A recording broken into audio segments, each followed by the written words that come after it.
Well, here we are, little pond in the background, bit of wind. The birds aren't stupid, they're hiding because it's hot. But you know what they say about mad dogs and Englishmen? Out in the midday sun. Well, I'm neither English or a dog, but I am mad. Look, there's a federal election around the corner, as you all know. It'll be announced about a week after the budget is handed down in March, so I assume it'll be sometime in May. So we need to understand the role of words in a federal election, because we've seen a wholesale change in the meaning of language in this country over the last 40 years. And it is an important change because it has made some assumptions that we need to look at. Now, one of the most important words is the word citizen. Now, theoretically, unless you're a permanent resident or a refugee or asylum seeker, you're a citizen of this country. And a citizen is supposed to give you certain rights and privileges. Well, unfortunately, the word citizen has been totally denigrated over the last 40 years. Our interactions with government departments at the state and federal level have been reduced to the interaction of a customer. And it's been a political decision to change the relationship between the individual and government, where the individual is considered to be a customer, not a citizen who has rights and responsibilities, but a customer of the Social Security Department, a customer of the Taxation Office. And the difference between a customer and a citizen is fundamental. I mean, a customer has the right to interact and buy goods and services and has the right to complain, but nothing else. A citizen has rights under the Constitution. So for successive governments, especially Liberal National Party governments, to change the relationship of the Australian citizen with the public service and reduce it to the role of a customer is nothing short of criminal. Now, the other word which is used with constantly is the term welfare. It's used constantly. And it's used constantly because it's designed to denigrate people who receive social security benefits. It's the type of word that has connotations where the person receiving those goods or services or money from the state or federal government is reduced to an object. It's welfare. It's something we dole out. It's no accident unemployment benefits are called the dole. It's doled out. Now, we don't have a welfare system in this country. We have a social security system. We have a social security net to assist people who find themselves in difficult situations, normally through no fault of their own. Whether it's illness or accident or disability or lack of work. It's a social security system. It is a two-way system. If there is no social security system, not only are there social and individual consequences, but more importantly, what you do is you create a subsection of society, a lump of proletariat, who has no involvement whatsoever in society. They become a danger. With no social security system, crime invariably, especially petty crime, increases dramatically because people need to survive, and to survive they need to steal. So a social security system is fundamental to any civilised nation, and to reduce people who need to rely on a social security system, to reduce them to the role of welfare recipients, is a political act. And it's a political act that denigrates those individuals in the public mind who rely on our old age pension or a disability pension or a single parent's pension or work assistance because they're unemployed, unemployment benefits. So if you ever hear the word welfare used, I think it's important that we put people back in their place. There's no such thing as a welfare system. It's a social security system which assists society as a whole, assists the rich and the middle class, and it assists those people who need financial support. And it assists the rich and the middle class by decreasing the amount of crime and social dislocation. It is a system where we have social security by looking after the needs of people who are in no position to look after themselves for a variety of reasons. So you've got the word welfare. Then you've got lifters and leaners. It's another popular phrase in the corporate-owned media, especially the Murdoch media and the Liberal National Party. Lifters and leaners. There are people who contribute to society and people who take advantage and don't carry weight. Now it's extraordinary that we think that lifters and leaners is divided between welfare recipients and people on low wages and people on reasonable wages who've got disposable income. The fact is, most so-called lifters are leaners, and they're leaners because they use this country's taxation system to dramatically decrease their contribution to society.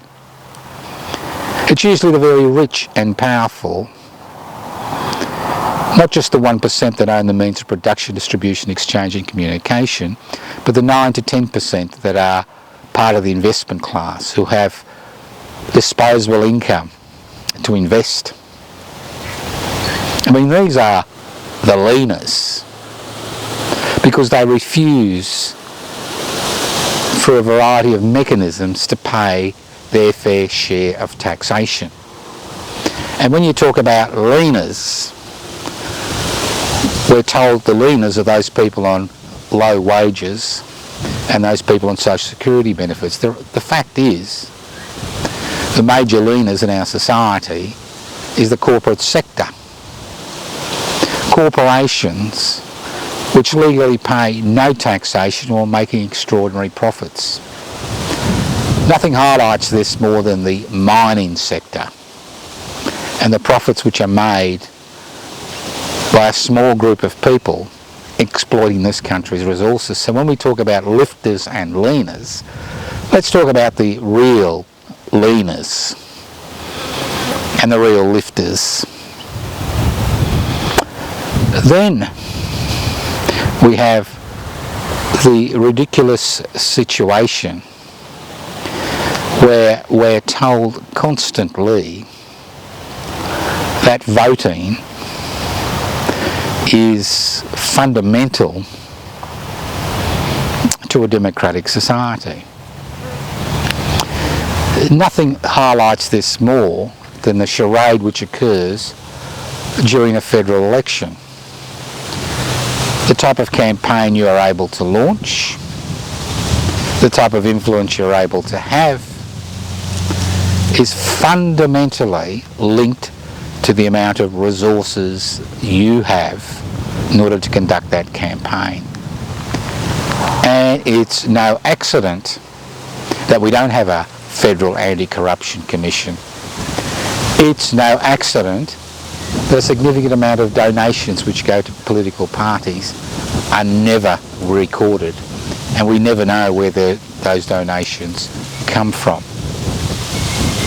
It's no accident that we have a political system which allows that 1% that owns the means of production, distribution, exchange and communication and the investment class to dictate parliamentary policy.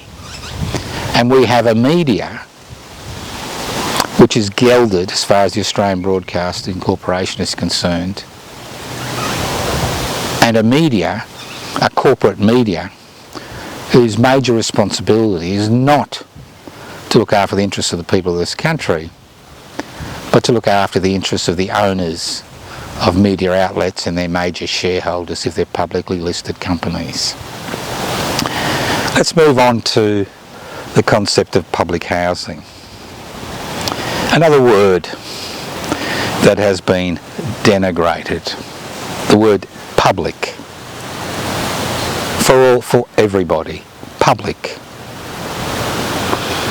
There is no word which has more been denigrated in political speech and everyday speech than the word public.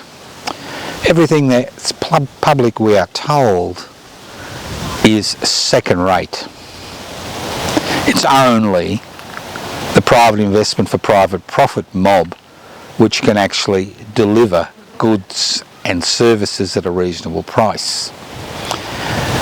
And over the last 3 years we've seen the fiasco surrounding aged care facilities, which has been privatised.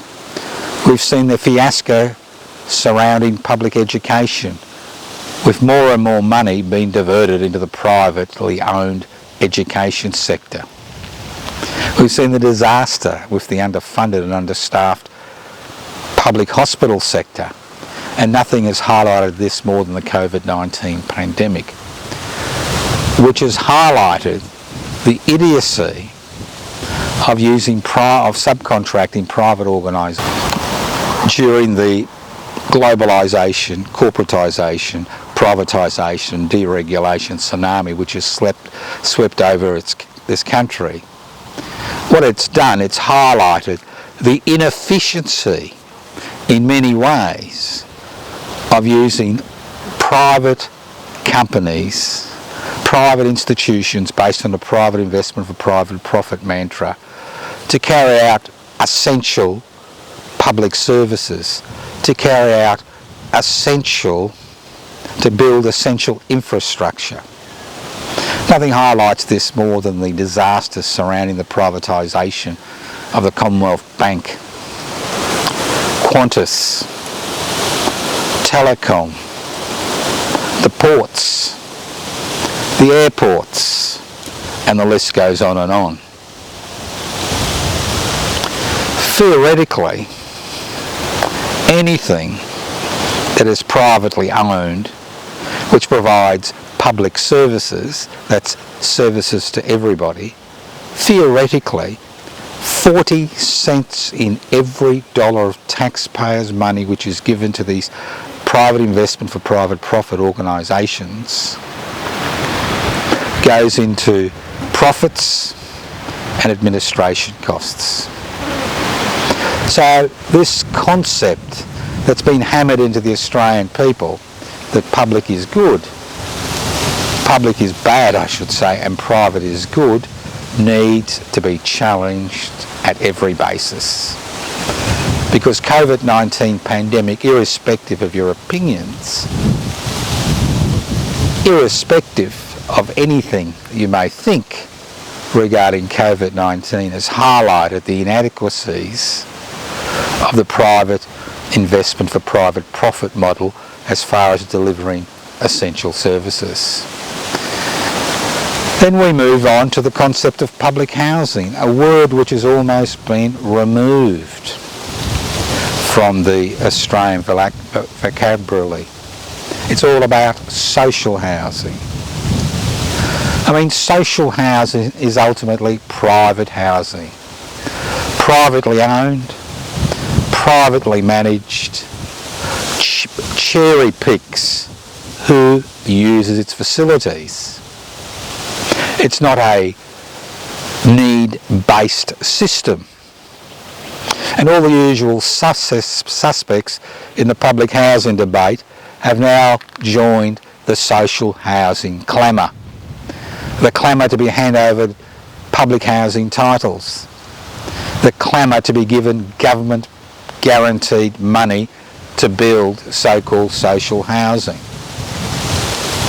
Ultimately, without a strong public housing sector, there will be no rent justice, there will be no increase in home ownership, there will be no security.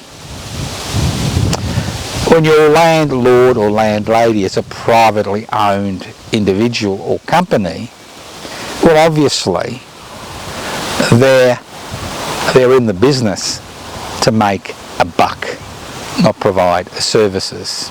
Now I could go on and on and on. And there will be dog whistling. There will be misinformation. There will be disinformation during this election campaign. And the more desperate the Liberal National Party becomes, and the more desperate its friends in the corporate-owned media are, as far as their re-election prospects is concerned, the more misinformation will be disseminated through advertisements on the legacy media, through advertisements on the virtual media. And we will see advertisements which are paid for by the political parties, which are designed to scare you to vote for them. And the Liberal National Party has its strategy organised. It's a strategy based on the yellow peril. It's worked before, making Australians frightened of a Chinese invasion, making Australians frightened about the Russian menace, making Australians frightened about Islamic fundamentalism, making Australians frightened about refugees and asylum seekers. And we will see the mother of all fear campaigns directed at the question of national security in this country. And the dilemma is, it's not the Chinese government we need to fear, it's not the Russian government we need to fear. It's our own government who we should fear. And we should fear them for one very good reason. Because the majority of people that are going to be elected at the next federal election will be members of political parties which have various policies, but more importantly, need to pay back their supporters. That's what we need to fear. We need to fear the fact that our political representatives don't actually represent us. They don't represent our desires, our wants, our needs. They represent a ruling class which is interested in maximising its profits at the expense of the community, at the expense of the environment, at the expense of each and every one of us. So that's the fear we should have. So when the next federal election is called, I encourage you to support organisations which support a public interest before corporate interests ideology. Because unless we put the interests of the many before the interests of the few, nothing will change. Whether change occurs or not, the type of change which will occur is ultimately dependent on you. Not through casting a ballot every 3 years at a federal election or every 4 years at a state election, but what you do in between election, the activities you're involved in. Because ultimately, governments only introduce legislation that eats away at the bottom line of the 1% that own the means of production, distribution, exchange and communication if they fear us more than they fear them. Think about joining public interest before corporate interest. You won't see us during this federal election as a political party. Over the last few months, the Labor Party and the Liberal National Party joined forces to increase the number of people required to register a federal political party from 500 to 1,500. That's why you will see many independents involved in this federal election. If you want change, real change, I ask you to look at who puts their hand up and vote for those people that you think will give us the best return. Voting for the major political parties is basically a waste of time. And as we have a preferential system, ultimately your vote goes to one of the major political parties unless there's a strong minor party or independent campaign in that particular electorate. There's no point complaining if you continue to follow a path that's been trodden before. It's time to look at a new path. If you want to join public interest before corporate interests, go to the website pibci.net, download the application form, fill it in, send it back. If you're not computer literate, you haven't got a printer, you can always leave a message on 0439 395 489 and I'll get back to you, send you out some application forms. Remember, words are nuclear bombs. Words are nuclear bombs in the 21st century because it's through words and through the support of the government gelded ABC and the corporate-owned media that words are used to create fear in a society where we should not be fearful of the future.